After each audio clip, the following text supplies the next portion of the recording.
वो क्या क्या ग्राउंड्स हैं जिस पे आपकी पूरी मेंटेनेंस का केस खारिज हो सकता है।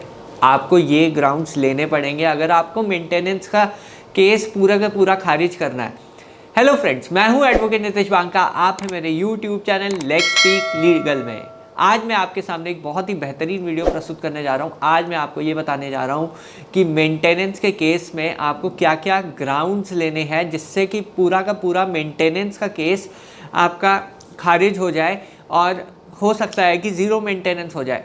पर अगर आप ये ग्राउंड्स नहीं लेंगे तो मेंटेनेंस आप पे पूरी अच्छी तरह बंधेगी। और मेरे पास कुछ ऐसे क्लाइंट्स भी आते हैं जिन पे 1-1 लाख रुपए मेंटेनेंस जो है बन जाता है, फिर हमें जो है हाई कोर्ट जाना पड़ता है। इससे अच्छा नीचे ही अगर हमारा काम हो जाए तो मेंटेनेंस पूरी खारिज हो जाए, नीचे ही, ऊपर जाने की ज़रूरत नहीं है। आपका जो है टाइम बचेगा, मेंटल हैरेसमेंट बचेगी और कॉस्ट बचेगी। ये सब चीज़ें आपको अगर बचानी है तो ये ग्राउंड ज़रूर कंसिडर कीजिए जो मैं इस वीडियो में बताने वाला हूँ। इसके साथ साथ मैंने जो है इस पर थोड़ी रिसर्च भी की है, जजमेंट्स भी ढूंढी है, और ये जजमेंट्स कहाँ मिलेगी वो भी मैं आपको बताऊँगा। तो पूरा वीडियो देखिएगा और ये ग्राउंड्स जो हैं नोट कर लीजिए। ये ग्राउंड्स आपको लेने ही लेने हैं अगर आपको मेंटेनेंस का केस पूरी तरह खारिज करना है। तो पहला ग्राउंड मैं आपसे डिस्कस करने वाला हूँ। पहला ग्राउंड ये है कि आपको जो है एटलीस्ट ये फाइंड करना है कि वाइफ आपकी कहाँ पे वर्किंग है। कोर्ट में तो आके वो ये कह देती है कि वो वर्किंग नहीं है, वो कुछ नहीं कमाती है। पर अगर आपको कहीं से भी पता चल जाए कि वो वर्किंग है, चाहे आप डिटेक्टिव एजेंसी हायर करो या आपको एटलीस्ट वैसे पता चल जाए कि वो कहाँ पे काम कर रही है, तो आप सेक्शन 91 के थ्रू जो है सारा का सारा डेटा जो है कोर्ट के समक्ष पेश कर सकते हो। उसकी इनकम का डेटा पूरा आ जाएगा, क्योंकि आपने जो है एटलीस्ट एक तरह से इन्वेस्टिगेशन अपने साइड से की है। आपने जो है पता कराया कि वो कहाँ पे वर्किंग है। मेरे कई केसेस में मैंने ऐसे ही किया, सेक्शन 91 के थ्रू मेंटेनेंस जो है ज़ीरो करवाई या बहुत कम से कम करवाई, क्योंकि मैंने ये एटलीस्ट अपने क्लाइंट्स को एडवाइस किया कि आप जो है एटलीस्ट ये पता कराइए कि कहाँ पे आपकी वाइफ वर्किंग है। आपको ये तो पता होना चाहिए आपकी वाइफ जो है सुबह जाती कहाँ पे है काम करने, या वर्क फ्रॉम होम कर रही है तो कहाँ पे जाती है। दूसरी चीज़ है कि हो सकता है कि आपकी वाइफ जो है दूसरे अकाउंट में जो है सैलरी ले रही हो, वो अकाउंट डिटेल्स अगर आप पता करवा पाए तब भी मेंटेनेंस जो है बिल्कुल ज़ीरो हो जाएगा, कम से कम हो जाएगा, और 340 का भी ग्राउंड आपको एक मिल जाएगा। तो एटलीस्ट आपको ये पता कराना है कि आपकी वाइफ जो है कहाँ वर्किंग है। मैं हमेशा हर वीडियो में ये चीज़ बहुत एम्फसाइज़ करता हूँ, क्योंकि इस पर आप लोग बिल्कुल काम नहीं करते हैं। इसलिए मैं कह रहा हूँ कि आपको एटलीस्ट ये फाइंड करना है कि आपकी वाइफ कहाँ पर वर्किंग है, सबसे पहली चीज़। दूसरा ग्राउंड ये है कि अगर जो है वाइफ आपकी बिना किसी कारणवश जो है छोड़ के चली गई है, तो आप इसके लिए आप अपने जो फैक्ट्स हैं उसको रेफ़र करके जजमेंट रेफ़र ज़रूर कीजिएगा। ये ग्राउंड ज़रूर लीजिए कि आपकी वाइफ जो है 10 दिन, 12 दिन, 15 दिन रही है और उसके बाद जो है छोड़ के चली गई है, या 1 महीना 2 महीना रही है, कोई रीज़न नहीं था उसको छोड़ने का, और इतने कम टाइम में क्रूएल्टी हो ही नहीं सकती है। तो इस पे भी जजमेंट है मेरे पास, जो मैं आपको बताऊंगा कहाँ पे मिलेगी। पर आपको ये ग्राउंड ज़रूर लेना है कि आपकी वाइफ जो है वो जो है बिल्कुल भी बिना किसी रीज़न के आपको छोड़ के चले गई।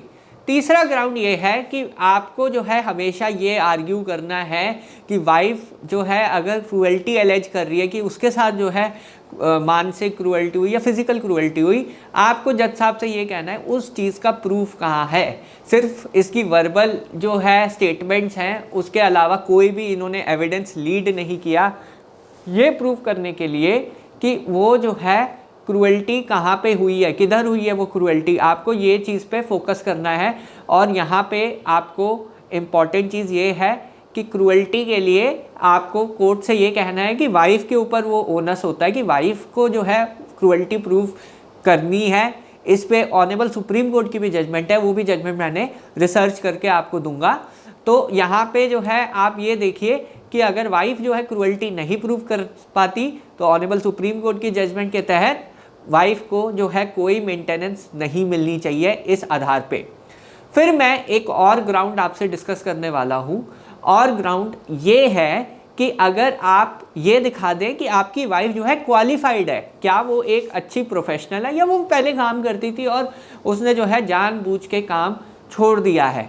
पर हाँ, ये चीज़ जो है उल्टी भी पड़ सकती है। अगर वाइफ ये कहती है कि बच्चा हुआ उसके बाद उसने काम करना छोड़ दिया, वो एक वैलिड रीज़न है। बट बिना किसी रीज़न के अगर वो काम छोड़ देती है और क्वालिफाइड है, खुद अर्न कर सकती है, तो वो भी एक सरकमस्टांस आप कोर्ट के सामने रख सकते हैं कि जनाब ये तो पूरी तरह क्वालिफाइड है, डॉक्टर है, इंजीनियर है, या जो भी उसकी क्वालिफ़िकेशन है, वो चीज़ आप कोर्ट के समक्ष जो है रखिए और कोर्ट को ये कहिए कि इतनी क्वालिफ़िकेशन होने के बावजूद वाइफ जो है काम नहीं कर रही है, जानबूझ के काम नहीं कर रही है, क्योंकि आपसे जो है मेंटेनेंस लेनी है, उसे ज़्यादा से ज़्यादा मेंटेनेंस मिले, इसलिए वो काम नहीं कर रही है। तो ये भी एक ग्राउंड है जिसके थ्रू आप जो है मेंटेनेंस का केस जो है अपने फेवर में ला सकते हैं। तो ये एक और ग्राउंड मैंने आपको बता दिया है। इसके अलावा और क्या ग्राउंड हो सकते हैं जिससे जो है मेंटेनेंस का केस आपके फेवर में आ जाए? आप जो है आप ये दिखा सकते हैं कि आपकी जो है जेन्युइन लाइबिलिटीज़ हैं, आपके बूढ़े माँ बाप आप पे डिपेंडेंट हैं, या आपकी बहन की शादी होनी है, कोर्ट जो है इस ग्राउंड पे भी मेंटेनेंस जो है रिड्यूस कर सकता है। इस पर भी मैंने एक आर्टिकल लिखा है, वो आप चेक कर सकते हैं और उसका भी मैं लिंक दूंगा आपको। तो यहाँ पे जो है कोर्ट ये कंसिडर करेगा कि अगर आपकी जेन्युइन लाइबिलिटीज़ हैं, वो भी जो है कोर्ट कंसिडर करता है अगर आपके ऊपर कोई डिपेंडेंट है। आप अपने माता पिता की बीमारी भी शो कर सकते हैं मेंटेनेंस कम कराने के लिए और दिखा सकते हैं कि आपका फ़र्ज़ उनकी तरफ भी है, इसलिए उनको भी मेंटेनेंस देना आपका जो है कर्तव्य है। तो यहाँ पे अगर आपके माता पिता आप पे डिपेंडेंट हैं तो कोर्ट वो चीज़ बहुत कंसिडर करेगा, उससे बहुत चीज़ें कम हो जाएंगी। फिर एक ग्राउंड है जो आपको नहीं लेना है, वो मैं आपको बता रहा हूँ। आपको जो है अपनी लाइबिलिटीज़ लाइक EMI, घर का रेंट, ये सब चीज़ें नहीं दिखानी है। अगर आप ये सब चीज़ें दिखा देते हैं, कोर्ट जो है नहीं कंसिडर करेगा। कोर्ट कहेगा कि आप जो है अगर अपने ऊपर ये खर्चा कर सकते हैं, लग्जरी आइटम्स ले सकते हैं, गाड़ी की EMI भर सकते हैं, तो वाइफ भी जो है सेम लग्जरी की अधिकार रखती है। तो यहाँ पे जो है एक ये जो ग्राउंड है आपको नहीं लेना है, क्योंकि बहुत सारे जो है मैंने देखा है, मेरे एक क्लाइंट ने क्या किया, ये आप स्टोरी सुनिए, बहुत अच्छी इंटरेस्टिंग स्टोरी है। कि मेरे एक क्लाइंट थे, वो आए थे मेरे पास, उनके ऊपर जो है 1 लाख रुपए महीना जो है मेंटेनेंस बंध गया था। अब मैंने उनसे पूछा भाई क्या हो गया, इतना मेंटेनेंस कैसे बंध गया आपके ऊपर? ऑर्डर चेक किया मैंने, ऑर्डर में उन्होंने ये दिखाया कि उनकी एक कंपनी थी, कंपनी में वो डायरेक्टर के तौर पे थे, CEO थे, बिज़नेस चला रहे थे, और उन्होंने ये बताया मुझे कि उनके जो पुराने वकील साहब थे उन्होंने क्या गड़बड़ कर दी, इनकम एफिडेविट में एक्सपेंसेस दिखा दिए, खर्चे दिखा दिए, बहुत सारे खर्चे दिखा दिए। अब मैंने वो पूरा ऑर्डर पढ़ा, उसमें देखा कि जो इनको है कम से कम 10 लाख रुपए महीने का लॉस हो रहा है, हर महीने जो है कंपनी में लॉस दिखा दिए। 3 या 4 लाख रुपए जो है महीने की एम्प्लॉयज़ की सैलरी दिखा दी, और कहा कि जो भी पैसा मैं उठा रहा हूँ वो मार्केट से उठा रहा हूँ, क्योंकि क्या प्रॉब्लम है कि मार्केट में मैंने काफ़ी जो है लोन वगैरह लिया हुआ है, तो मैं वहाँ से जो है पैसा उठा रहा हूँ, ठीक है, और वो लोन जो है मैं यूज़ कर रहा हूँ कंपनी को चलाने के लिए, और कंपनी जो है बिल्कुल घाटे में है। कोर्ट ने जो है क्या व्यू लिया, ध्यान से सुनिए, अगर आप ऐसा व्यू लेते हैं ना तो कितना आपके अगेंस्ट जाएगा वो मैं आपको बता रहा हूँ। फिर कोर्ट ने जो है ये कहा कि आपने जो है 3 या 4 लाख रुपए अपनी एम्प्लॉयज़ की सैलरी का ख्याल रखा, बट अपनी वाइफ का ख्याल नहीं रखा, और 2 बच्चे हैं आपके, उसका ख्याल नहीं रखा। तो इसका मतलब ये है कि आपके पास पूरी कैपेसिटी है अर्न करने की, और हम जो है मेंटेनेंस जो है पूरा जो है आपके ऊपर 1 लाख रुपया महीना बांध रहे हैं। इसके अलावा जो हस्बैंड ने गलती की, उसने ये गलती की कि वाइफ की जो रीसेंट ITR है वो नहीं मंगवाई कोर्ट में सेक्शन 91 का यूज़ करते हुए, जब इंटरिम मेंटेनेंस पर बहस हो रही थी, तो वो डॉक्यूमेंट कंसिडर ही नहीं हुआ। इवन हम लोग अपील में गए तो उसमें भी वो चीज़ कंसिडर नहीं हुई, क्योंकि नीचे गलती हो चुकी थी, क्योंकि वो डॉक्यूमेंट ऑन रिकॉर्ड आया नहीं था, तो ऊपर वाले कोर्ट ने भी कंसिडर नहीं किया, ना रेमिट बैक किया मैटर को। तो यहाँ पे ये चीज़ का ध्यान रखिए कि नीचे ही अगर आप ये सब गलतियाँ करेंगे तो ऊपर आपको कोई रिलीफ नहीं मिलने वाला, ये तो पक्का है। तो आपको जो है नीचे ही अपनी गलतियाँ सुधारनी है, आपको ऐसी गलतियाँ नहीं करनी जो ब्लंडर है कि आप अपने खर्चे दिखा रहे हो इतने और आप कह रहे हो आपके पास पैसा नहीं है मेंटेनेंस देने के लिए वाइफ को। खर्चे, या तो आप खर्चे दिखा रहे हो तो मतलब आपका कोई ना कोई सोर्स ऑफ इनकम है, चाहे आप लोन लो, चाहे आपकी इनकम कहीं से हो, आपको ये चीज़ दिखानी है। फिर एक और चीज़ हस्बैंड साइड ये करती है कि वो ये दिखा देती है कि मैंने तो नौकरी ही छोड़ दी है, मेरे को तो नौकरी से निकाल दिया। वाइफ साइड ने कंप्लेंट की उनके एम्प्लॉयर्स के पास से और जो है नौकरी से पूरा पूरा निकाल दिया। तो ये भी एक टाइप का ब्लंडर है, ये चीज़ भी आपको नहीं करनी है, क्योंकि इस केस में मैंने वाइफ साइड को रिप्रेजेंट किया था। हस्बैंड ने जो है जॉब छोड़ दी थी, जॉब छोड़ के वो कहीं काम करने लग गया था और काम दूसरी जगह करने लग गया था। कहता जी मैं तो 20,000 रुपये कमाता हूँ, मेरी तो वो 1 लाख 1.5 लाख रुपए की नौकरी छूट गई है।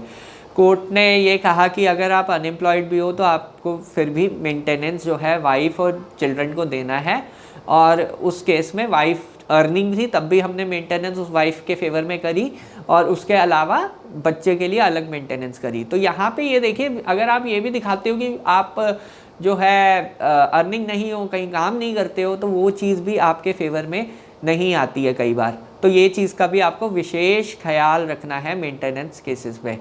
इसके अलावा आप क्या ग्राउंड ले सकते हैं, ये तो मैंने आपको कुछ प्रिकॉशनरी स्टेप्स बताए हैं कि मेंटेनेंस केस में जो है क्या क्या ग्राउंड्स आपको नहीं लेने, क्या क्या चीज़ें नहीं करनी है आपको, क्योंकि अगर आप ये चीज़ें करेंगे तो आपके फेवर में नहीं होगी केस डिसाइड, उल्टा ही होगा आपके अगेंस्ट। इसके अलावा जो मेंटेनेंस कम कराने के लिए वही अगेन प्रोफेशनली क्वालिफाइड वाइफ है, अगर वाइफ जो है नौकरी कर लिया और जानबूझ के उसने नौकरी छोड़ी, उसका भी आपको बेनिफिट मिल सकता है।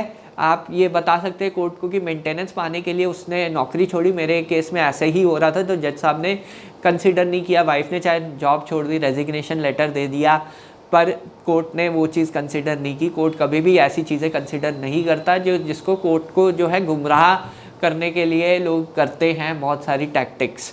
फिर आपको जो है इम्पॉर्टेंट चीज़ इसमें ये भी याद रखनी है कि वाइफ साइड का जो भी एविडेंस है प्राइमा फेसाई आप दिखाइए कि क्या रीज़न रहे होंगे कि इनकी जो बात है वो डिवोर्स तक या मेंटेनेंस क्लेम करने तक पहुंच चुकी है। हालांकि एक चीज़ है कि बच्चों की जो मेंटेनेंस है वो कोर्ट हमेशा अलाउ करता है, उसमें एड इंटरिम मेंटेनेंस भी मान सकता है कोर्ट। तो बच्चों के लिए आपके पास ज़्यादा डिफेंस नहीं रहेगा, बट आप वाइफ साइड की मेंटेनेंस कम से कम करा सकते हैं। हाँ, एक और चीज़ है, अगर वाइफ कहती है कि जी मेरे बच्चों को तो बहुत अच्छे स्कूल में मुझे पढ़ाना है, आप वहाँ पे एक और चीज़ आर्ग्यू कर सकते हैं, आप वहाँ पे ये चीज़ आर्ग्यू कर सकते हैं, वहाँ पे ये चीज़ आप बता सकते हैं कि जनाब मेरे जो बच्चे हैं वो नॉर्मल स्कूल में जाते हैं, उधर 5 या 10,000 रुपये महीने की फ़ीस है, वो मैं देने के लिए तैयार हूँ। अब मेरी वाइफ जो है वो इंटरनेशनल स्कूल में उसे पढ़ाना चाहती है, तो वो अलाउड नहीं है इस ग्राउंड पे अलाउड नहीं है, क्योंकि आपको जो है सेम लाइफस्टाइल मेंटेन करना है बच्चों का भी, और वाइफ साइड जो है वो ऐसे नहीं कर सकती कि वो आपको ये नहीं कह सकती कि आपको बच्चों को और अच्छे स्कूल में पढ़ाना है, ट्यूशन्स लगानी है, उनके लिए मेड रखनी है। जब अगर पहले मेड नहीं रखी तो अब आप मेड रखना चाहते हो। ये चीज़ कई बार जो वाइफ साइड है ज़्यादा से ज़्यादा मेंटेनेंस करने के लिए ये ग्राउंड्स ले लेती है। तो इस ग्राउंड को ऐसे आप टैकल कीजिए कि आपको ये है कि आपको ये बोलना है कि बच्चे जो है नॉर्मल स्कूल में जाते थे जनाब, उनको नॉर्मल स्कूल की एजुकेशन मिलती थी, और वही same standard of living law भी कहता है कि आपको सेम स्टैंडर्ड ऑफ लिविंग जो है मेंटेन करके रखना है। तो ये है पूरा का पूरा समरी, क्या क्या ग्राउंड्स आपको किन किन बातों का ध्यान रखना है मेंटेनेंस केसेस को डील करने के लिए। और अगर आप इनमें से 3 या 4 ग्राउंड्स भी ले लेंगे, आपका केस आपके फेवर में जाएगा, ये 100% है। इसके अलावा अब आते हैं जजमेंट्स की बात पे। ये सारी मैंने जजमेंट्स और आर्टिकल्स जो है लिंक में दिए हुए हैं, डिस्क्रिप्शन बॉक्स में लिंक है या पिन कमेंट होगा, वहाँ से आपको ये सारे डॉक्यूमेंट जो है जजमेंट्स आपको मिल जाएंगी।